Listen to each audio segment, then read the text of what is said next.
To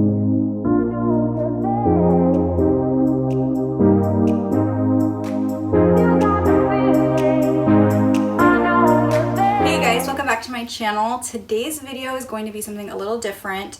I asked you guys on Instagram what you wanted to see more of here on my channel, and the #1 response was my food. So if you follow me on Instagram, you see that on my stories, I kind of almost every night post little snippets of what I'm making for dinner. So you guys were interested in seeing more like in-depth tutorials and recipes. So for today's video, I'm making my crock-pot red beans and rice. That was a big one that everyone wanted the recipe for, so here it is today. You guys know I'm all about easy, quick meals. I'm huge with the crock-pot and Instapot, things that just kind of simplify my life. I did just have a baby and I have a toddler as well, so getting things done earlier in the day really helps me in the evenings that get kind of crazy. And there's my infant. So anyways, if you guys want to see how to make crock-pot red beans and rice, please keep watching. So this crock-pot red beans and rice has been a favorite of mine for a few years. It's pretty simple. Most of the work is in the prep here. So I have 1 green bell pepper, a pretty medium dice because I don't want it to completely disintegrate while cooking. I want to have some different textures from the veggies. So a green bell pepper, 3 stalks of celery, and a whole, I'd say like a medium-sized onion. And like I said, I didn't dice anything up too fine. I also, for the sausage, did 2 packs of Keilbasa. You can use whatever sausage you like. This is what I've always used. Usually, most recipes call for 1 pack. I use 2 because I like a lot of meat in mine. And then 16 ounces of red beans. I got this from the bulk section. So 16 ounces is typically just like 1 bag that you buy at the store. So I'm going to just add everything to my crock pot. So I've got the beans there, all the veggies. This is what takes the longest in my opinion, is cutting up the veggies, but it's simple. I love meals that you can just throw together in a crock pot and just leave it alone all day. Now that I have 2 babies, I really have to get dinner done in the morning because the evenings are just crazy. So it's easier for me to get things done ahead of time. Okay, and all the sausage. Okay. Now I'm gonna add 7 cups of water to the crock pot. I can keep it in there. Okay, now is when I'm going to add all the flavoring to this soup. I'm gonna give it a quick little stir to just kind of see the ratios of everything.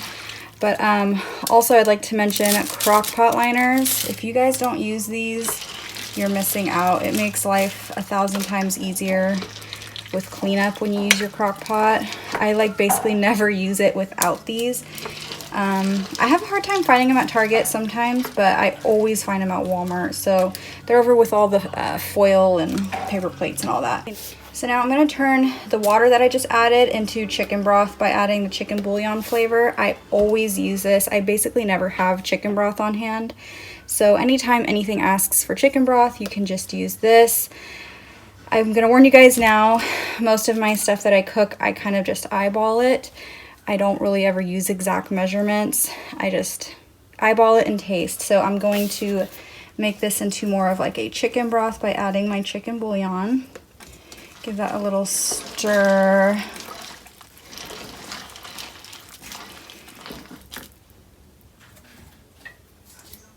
Next, this is optional, I'm going to add garlic salt. I usually always have garlic powder. I'm out of garlic powder right now. So I do want some garlic flavor in here, so I'm going to add some of this.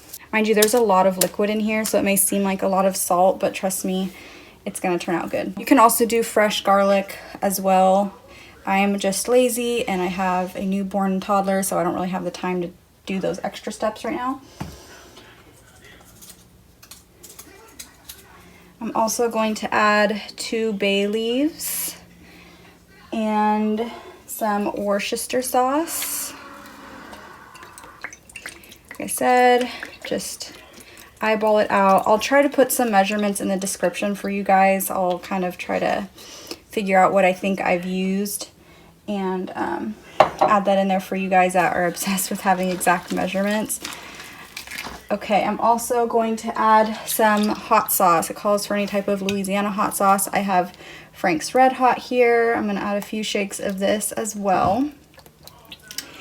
And there is one ingredient that I think is pretty crucial that I'm missing right now, and that is Cajun seasoning. I realized halfway through filming this that I'm out. So I think this is still gonna be really flavorful and tasty without it, but trust me, I always use Tony Chachere's. I think that's the best. It's delicious in here. So yes, definitely add Cajun seasoning as well. But with all the onions and garlic powder and celery and bell pepper, it's still going to be really delicious. Now I'm going to add some fresh cracked black pepper as well. And just give it all a mix.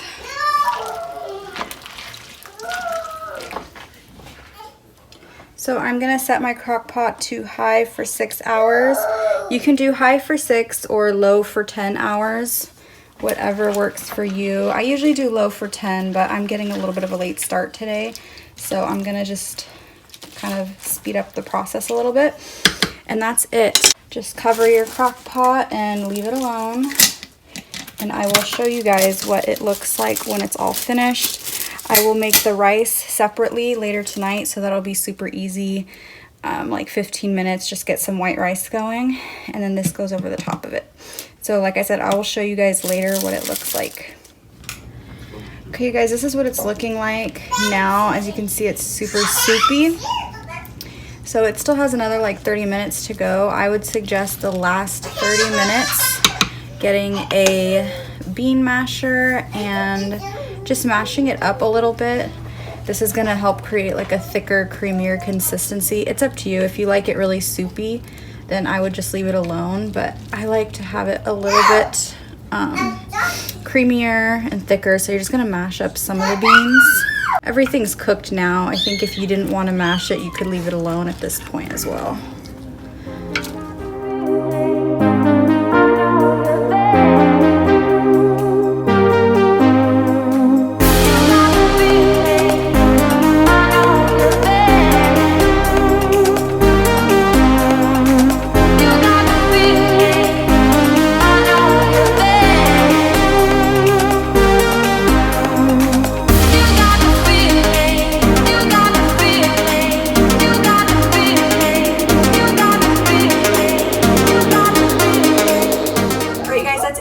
Crock-pot red beans and rice recipe. I hope you enjoy it. Give it a try. It's super easy. It's nice to get dinner done in the morning. Like I said, just throw everything in the crock pot and let it cook all day, so it frees up your evenings. That's what works best for me and my family. Please be sure to give this video a thumbs up if you enjoyed it, and subscribe if you aren't already, and I will see you in the next video.